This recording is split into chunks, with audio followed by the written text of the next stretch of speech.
A man walks into a luxury restaurant wearing just a plain maroon t-shirt. The waiters glance, then roll their eyes. One in particular. He decides this guy doesn't belong. No suit, no tie, no respect. So what does he do? He mocks him, in front of everyone. But here's what he didn't know. That nobody in the t-shirt was Shaquille O'Neal. And not just a customer. He was the owner of the entire restaurant. What happens next? Let's just say, karma walks fast when it's 7 feet tall and built like a tank. Want to hear the full story? What SHAQ said next will blow your mind. That's not how you talk to me. It was supposed to be just another quiet, elegant night at one of the city's most exclusive fine dining restaurants. Crystal chandeliers sparkled above white linen-covered tables. The air was filled with soft jazz, the clinking of wine glasses, and the murmured conversations of the elite. Everyone was dressed to impress, sleek tuxedos, designer gowns, polished shoes. The kind of place where image was everything. Then, the front doors swung open. Heads turned. Conversations paused. In walked a man towering over everyone, broad shoulders stretching the seams of his plain maroon t-shirt. No suit. No tie. Just a confident presence that didn't care about appearances. It was Shaquille O'Neal, NBA legend, 7-foot giant, and business mogul. But that night, he didn't walk in like a celebrity. No flash. No announcement. Just a man looking to enjoy a good meal. He walked over to a corner table and took a seat. That's when it happened. A sharply dressed waiter, whose name tag read Eric, noticed the man. With a raised eyebrow and a disapproving glance, he stormed over. To him, this casually dressed man looked like a walking offense to the restaurant's high standards. Eric leaned in with a voice loud enough for surrounding tables to hear. "Sir, you do realize this is a formal dining room, right? We have a dress code." SHAQ, calm and composed, looked up with a polite smile. "I'm here for dinner. That all right with you?" Eric crossed his arms. "You might be more comfortable at the burger place down the street. This place is for people who take themselves, and their appearance, seriously." That's when the entire room went silent. Guests who were quietly enjoying their meals now sat frozen, their eyes darting between the waiter and the massive man he just insulted. A woman at a nearby table gasped. Another whispered, "Is that Shaquille O'Neal?" But Eric didn't flinch. He had no idea who he was talking to. He just saw a man in a t-shirt and made up his mind. SHAQ didn't raise his voice. He didn't stand up. He just sat back in his chair and said 6 simple words, delivered with quiet confidence. "We'll see about that, young man." It wasn't a threat. It wasn't angry. It was the kind of calm that makes the room colder. The kind of calm that tells you, you've seriously messed up. That moment, frozen in time, was the calm before the storm.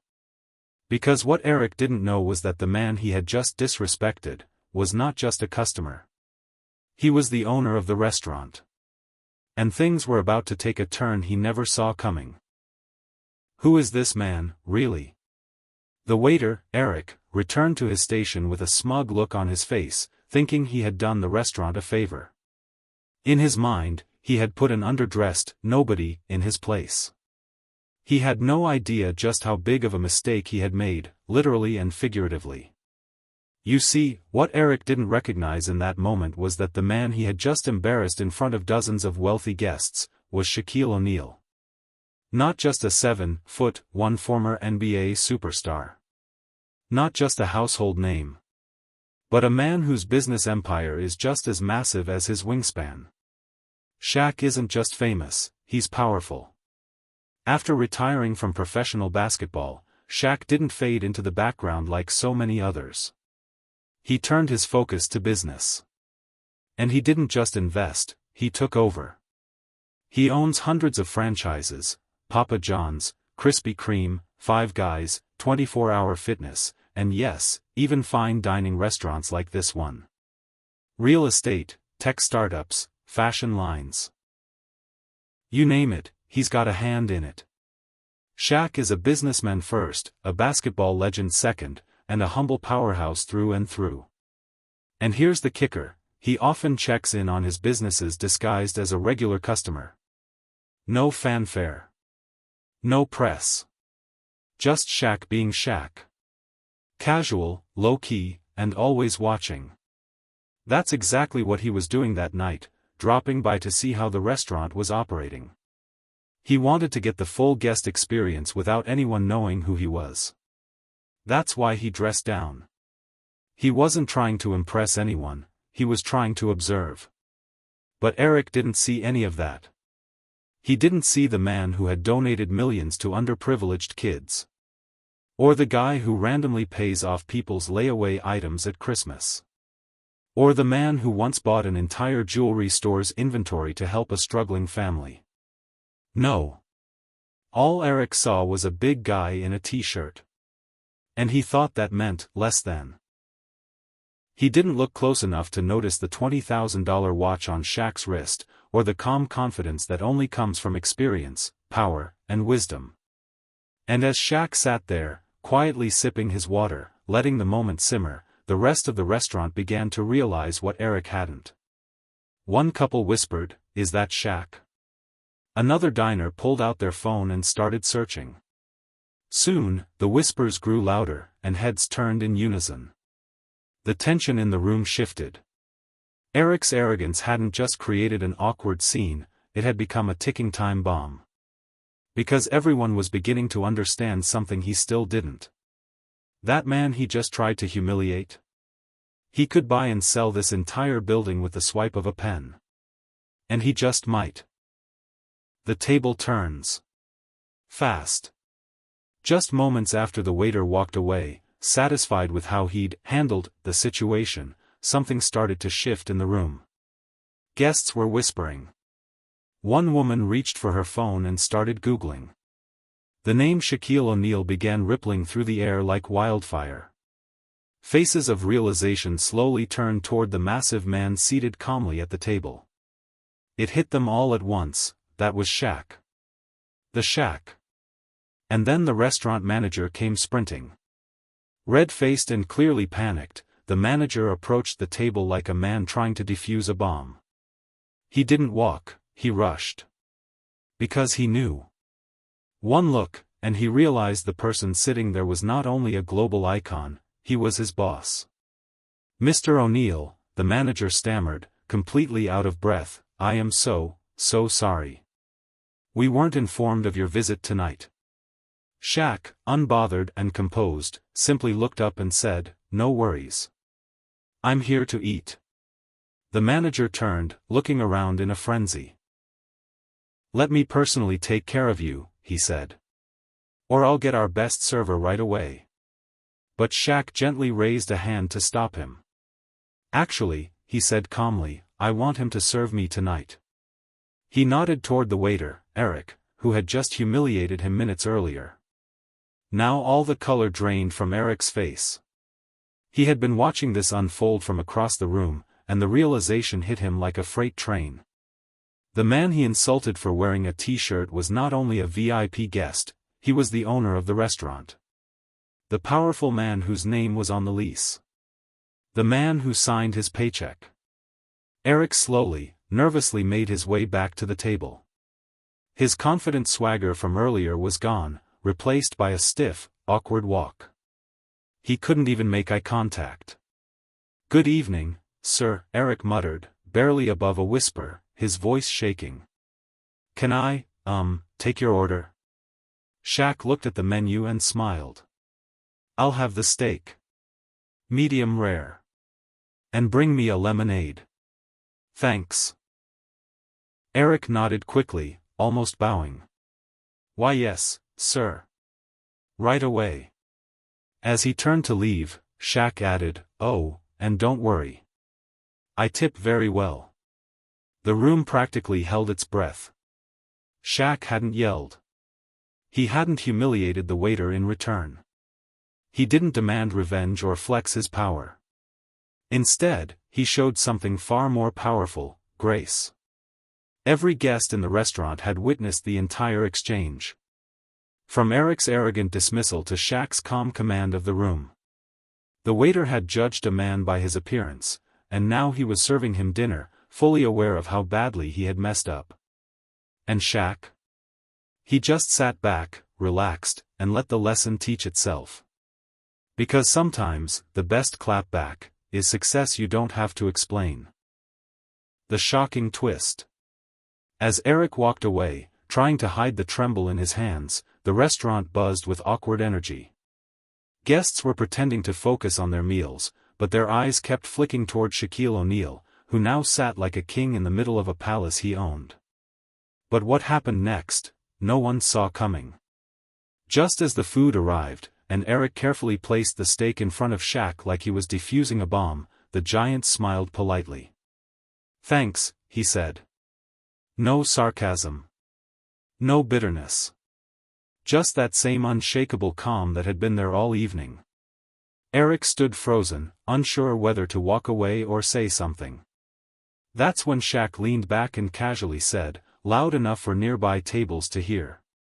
"So, how long have you worked here, Eric?" Eric looked stunned. He blinked. Almost a year, sir."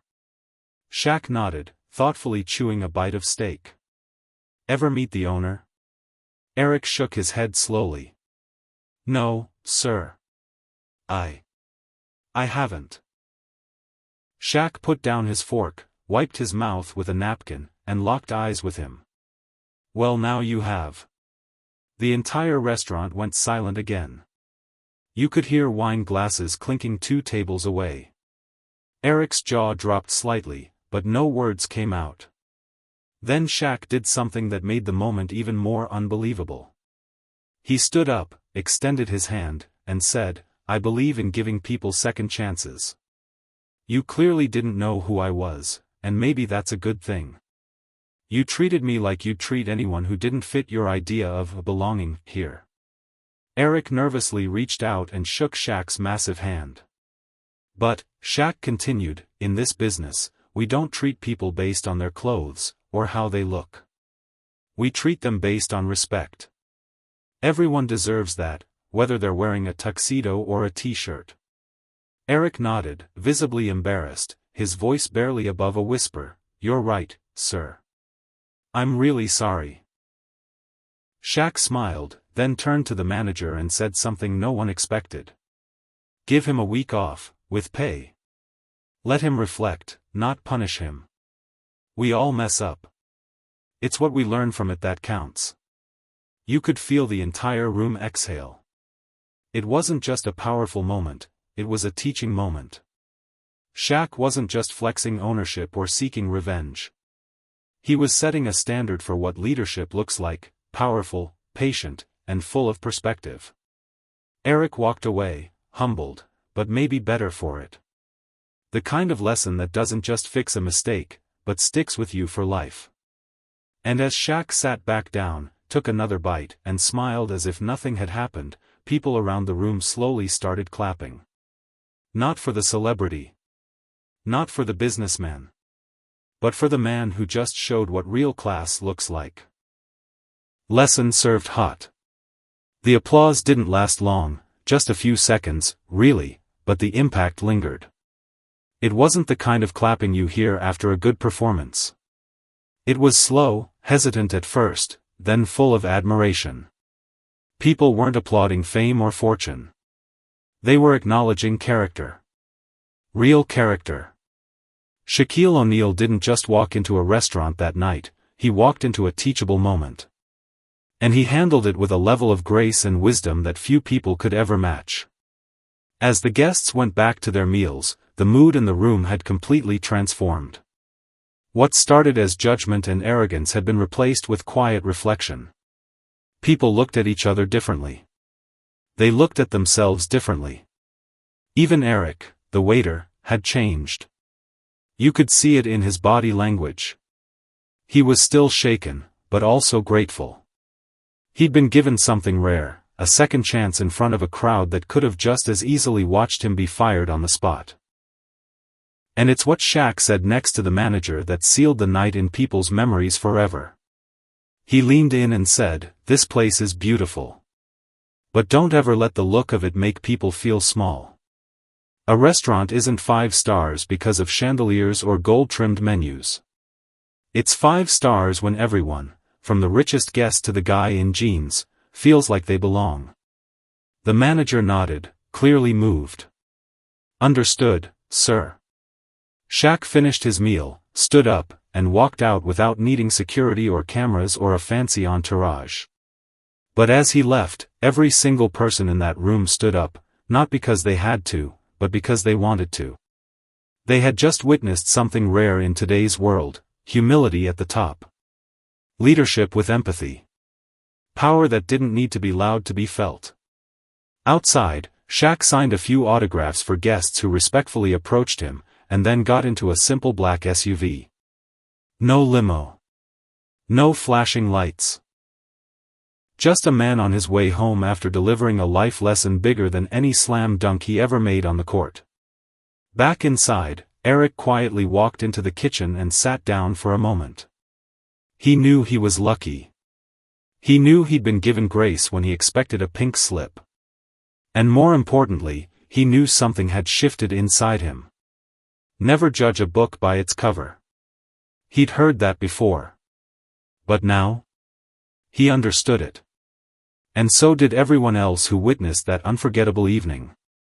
Because in a world obsessed with appearances, Shaquille O'Neal reminded everyone that respect, humility, and kindness are what truly make someone great. And that night, in that golden-lit dining room, the biggest lesson wasn't written on the menu, it was served hot.